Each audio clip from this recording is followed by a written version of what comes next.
First of all, thank you guys for showing up to this. I appreciate it. I'll let you go ahead and introduce yourself. I'm Andy Steinmetz. I'm Rora Steinmetz. And you guys have the Bubble Tea Shop. Correct. Andoras Bubble Tea Shop. Andoras Bubble Tea Shop on State Street. 516 State. Yep. 516 State. Well, I mean, basically, the idea of bubble tea for us came from, we lived out in California for, I don't know, a handful of years in the Bay Area, and there's bubble tea everywhere out there. Oh, okay. Big time, like multiples on blocks. It's a huge deal out there. It's everywhere. And then we moved back to Erie. We're originally from Erie, and then we both made our way to California, and then came back together.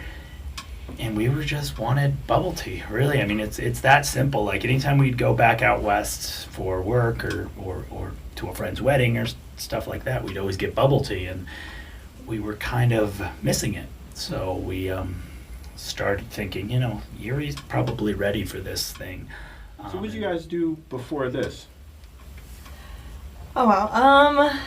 My background is a little odd. I started as a teacher, taught preschool. I got my degree in Edinburgh, actually, for early childhood and elementary education. Then I slowly made my way over when we were in the Bay Area to more tech-centric type stuff.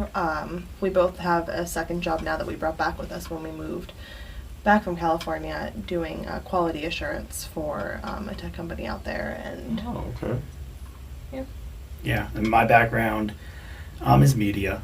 I started with a journalism degree, worked at Jet here, now WJET, before going out to California, where I pivoted, that's probably the wrong word, but found my way into social media, into doing that for a large Fortune 500 company, before moving into more data-oriented work.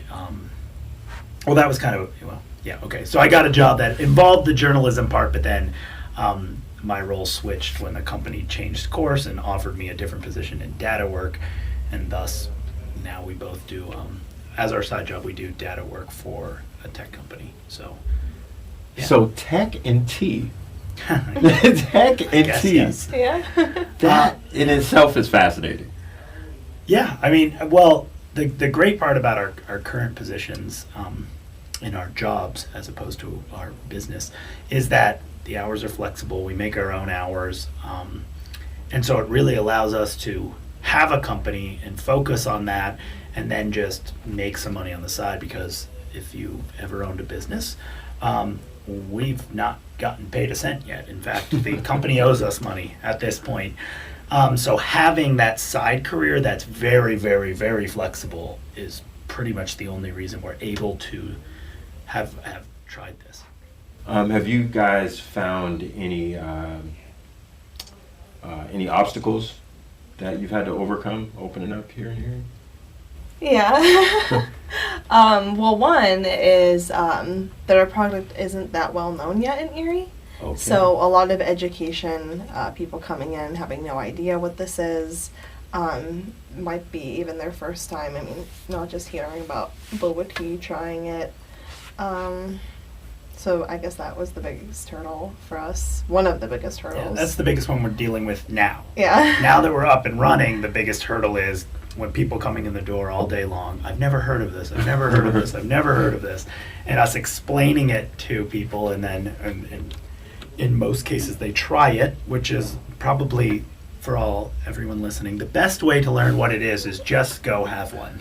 Yeah. I agree. I was going to say, if they're in the door and we're explaining it to them, then we've won half the battle. Because some people Correct. just see the name and they're like, I don't know what this is. I'm not going in there. It's weird. It's Right. different, But prior to opening, our biggest challenge was, and I've talked about this on other stuff before, is Erie does not have much ready-made space for businesses. We had to completely renovate a spot that was not meant for what we're doing in it. Really? And the truth is, like, we looked around and we continue to look for some expansion opportunities, and there's just not space ready to go for you to move an idea into. You have to actually, most Build of the these space. spaces, you've got to put in an awful lot of capital in order to get these spaces to the point where you can actually do whatever it is you actually want to do. So Right. there's a Just lot to of give you a number, because Andy and I were talking about this the other day, there was a business who is currently undergoing this process of trying to find a restaurant-ready space, and Andy gave me a figure for one of the common kitchen items, which is a stove hood? a hood, yeah. So Like that goes above the stove to catch all the stuff that's coming off the steam and whatnot. About $70,000 just for that piece. correct. And we So- didn't need that because of the way we designed our space and the way we have a lot of limitations in our kitchen, which it is starting to come to a head now as we're trying to increase our product line. We want to add pastries and more complementary items, but we don't have an oven. And the only way we could put in that kind of infrastructure, we don't have space, so it's never going to happen. But even if we had the space, it's just cost prohibitive. And so in terms of starting a business in Erie, especially a food business, it's difficult to find a space that is ready, tenant ready, I guess is the way I would phrase that.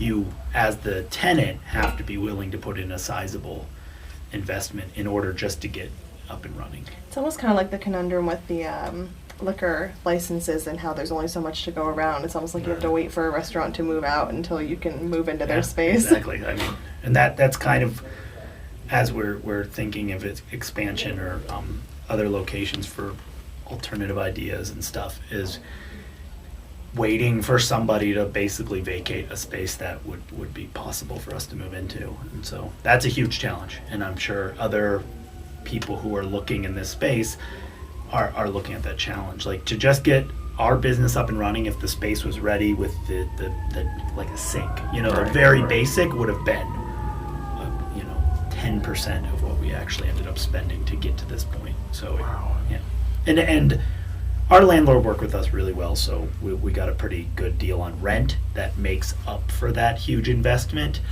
But it takes years for that to pay back. So we took a huge upfront risk, believing that it will pay off over time. But I can imagine other people wouldn't want to take that risk, where it would be much easier just to move into a space and say, I'm going to pay X rent, and if things go south after a year, I'm out and I spent my. But we're like in for the long haul, or else we lose lots of money.